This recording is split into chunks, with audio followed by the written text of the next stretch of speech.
आपण बघू शकता 300-350 वर्षाची झाडं तुटतायत आणि याचं ट्रान्सप्लांटेशन प्रोटोकॉल आपल्या NMC कडे नाही आहे. आम्ही वारंवार बायोलॉजिस्ट म्हणून ट्रान्सप्लांटेशन प्रोटोकॉलची मागणी करत आलोय. नोटिसेसमध्ये, हिअरिंगमध्ये, जॉईंट सर्व्हेमध्ये.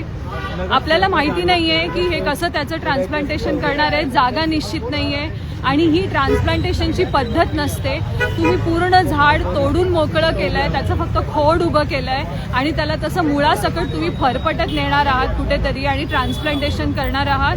तर हे जगामध्ये कुठेच असं ट्रान्सप्लांटेशन सक्सेसफुल होत नाही. म्हणजे हे झाड तुम्ही मारलंय. सुप्रीम कोर्टचे, हायकोर्टचे सगळे जे नियम आहेत ते धाब्यावर धरून हे झाड सगळं मारलंय तुम्ही आणि हे आमचं हेरिटेज आम्हाला परत आमच्या मुलांना कधीच मिळणार नाही आहे. आणि नाशिककरांना असा प्रश्न पडलाय की महापौर आमचे, उपमहापौर आमचे, आम्ही जायचं कुठे आमचे सगळे कंप्लेंट्स घेऊन.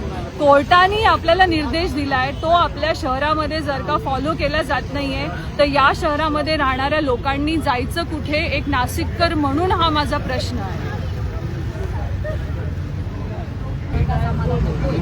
आज नाशिक येथे गंगापूर रोडला वडाचं झाड बघा किती पद्धतीत कसं छाटण्यात आलं. या प्रकारे सरकारने म्हणजे उच्च न्यायालयाचा अवमान, सुप्रीम कोर्टाचा अवमान करून हे लोक ज्या पद्धतीत प्रशासन हे झाडं कापतंय, त्या पद्धतीने लोकशाही आपल्या इथे आहे का? प्रशासनाचा कायद्याचा धाक राहिलेला आहे का? नाशिक जिल्हा कायद्याचा बायला किल्ला म्हणतात आणि मग ह्या प्रकारचं झाड तोडलं. प्रशासनाला जर का नोटीस देऊ, सर्व सुप्रीम कोर्टाने सांगितलंय का वड पिंपळ हे झाडं न तोडता ट्रान्सपरंट त्याला उचलून दुसऱ्या ठिकाणी जागा देऊन प्लांटेशन करायचं. मग हा काय प्रकार चालू आहे? तर ह्या ज्या लोकांनी हे कार्य केलेलं आहे त्यांच्यावरती कारवाई होईल का?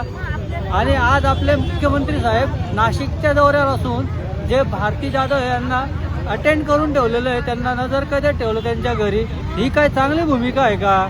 असा माझा एक प्रश्न आहे नाशिककर म्हणून. तर मी त्याचा जाहीर निषेध करतो आणि या झाडाला जे काही त्यांनी केलेलं आहे, कट केलेलं आहे, त्याचा मी जाहीर निषेध करतो आणि त्यांच्यावर कारवाई करायची ही मागणी करतो.